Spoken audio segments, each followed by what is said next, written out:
Well, today is the first, and you know what that means? New business day. So this month's business is Inland Empire Bin Cleaners. Wait for the elevator pitch.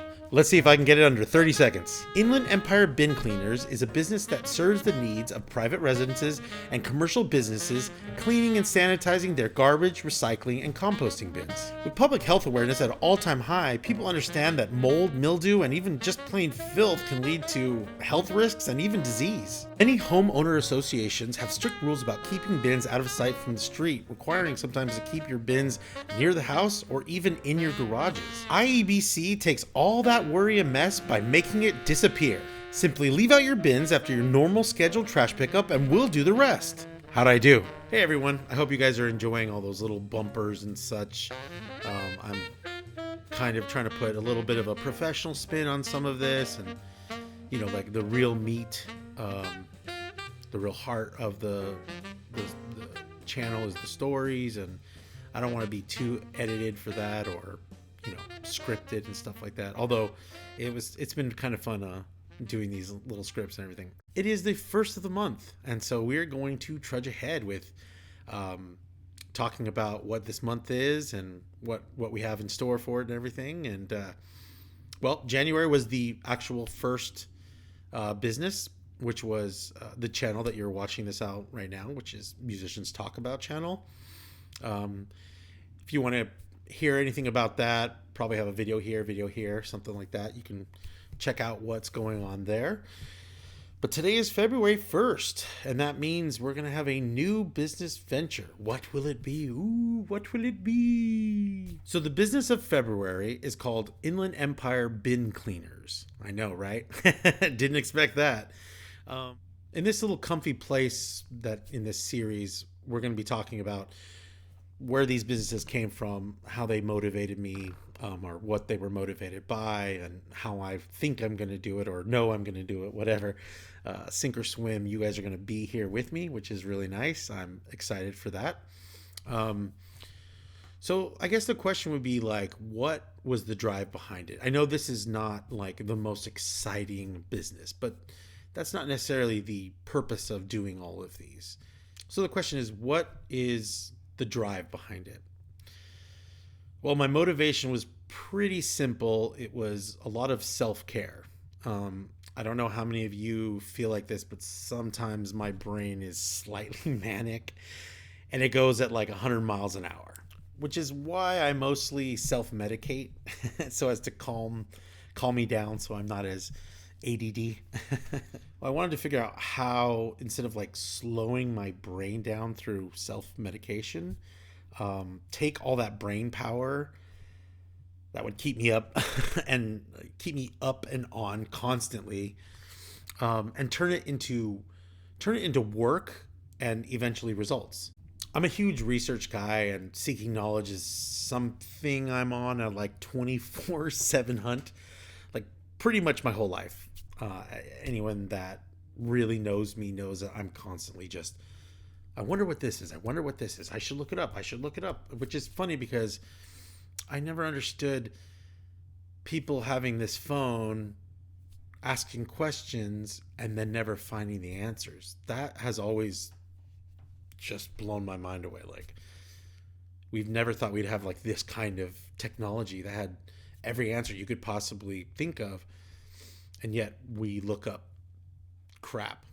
So this was nothing new. I just had to find out what's the right way. Not my way, the right way. So my hunt for these answers came from any material from successful people in the business world. I was reading books, reading articles, subscribing to tons of channels, all just to attain this knowledge of what successful people do and how they get to where they are. My father-in-law in Japan is 70 years old, thereabouts. Self-made, successful man who's owned and ran his own surveying company for, well, forever, till this day, still does.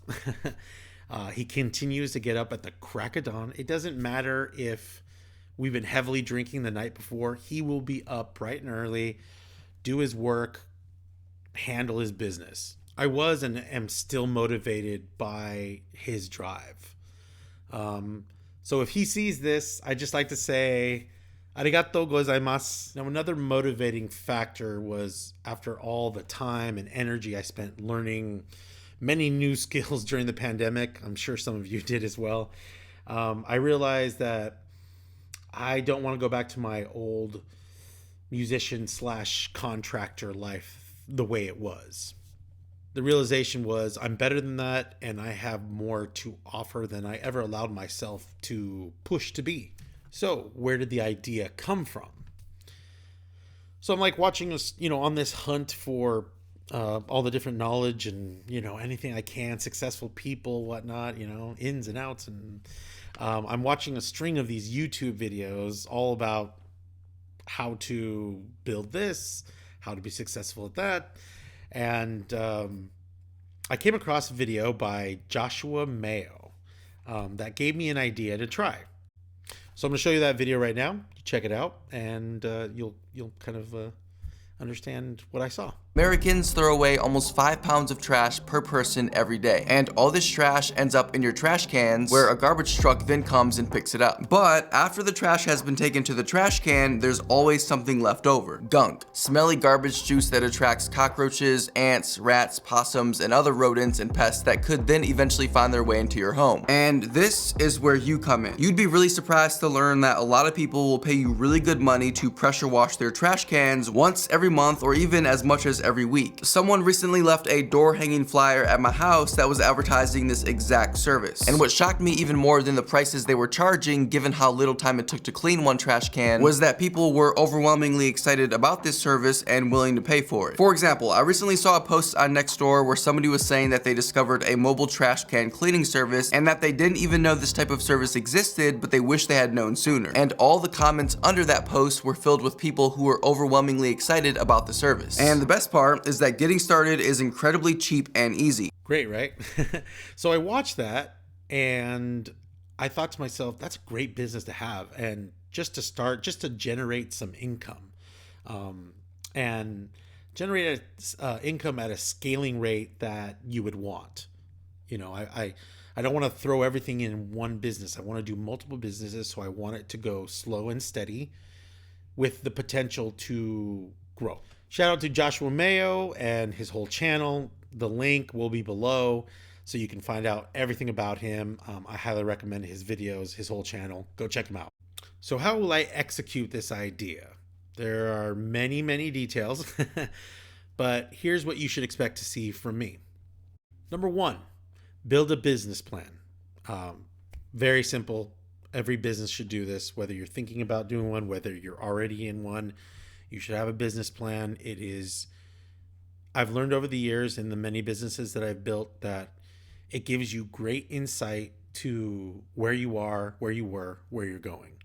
If you plan to get any kind of loan, if you plan to scale up, you will have all the data at hand. You will have a direction. You will have everything you need to know. I highly recommend it. This will include a company description, market analysis, service line, marketing and sales, operations and protocols, financial projections, the whole 9 yards. You're gonna see it step by step.